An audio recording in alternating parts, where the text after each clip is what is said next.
Alright, in conclusion, we can determine that the contaminants from well B move the quickest because it's in the confined aquifer and the higher effective porosity lets the water move faster. We pumped it from this well here, and we tried pumping from this well here, but we didn't get as much contaminant. This was the closest, so we got more results from this one. Piezometer C, the contaminant moved fast at first. It was sucked up into this lens, and once it terminated out of this lens, once it got into the sand, the finer grained sand, it moved much, much slower. Because of the lower effective porosity, the water moved much slower. It was much harder to pull out of the well. We pumped from this one, you said? Yes. Pumped from this one, and it took quite a while for it to come from here up to here. Which in the real world it would not be feasible to even to do that. It would be like we have to do like a dilution or some other method of pumping.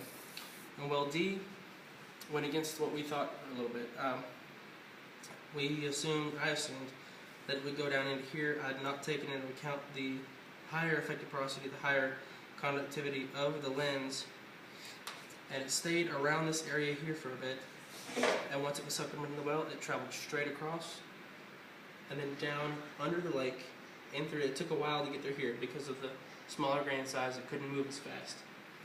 And then it made it to this lens, which then came down here to this well where we treated.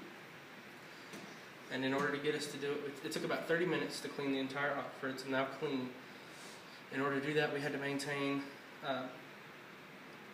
input on these 3 wells to keep the contaminant flowing.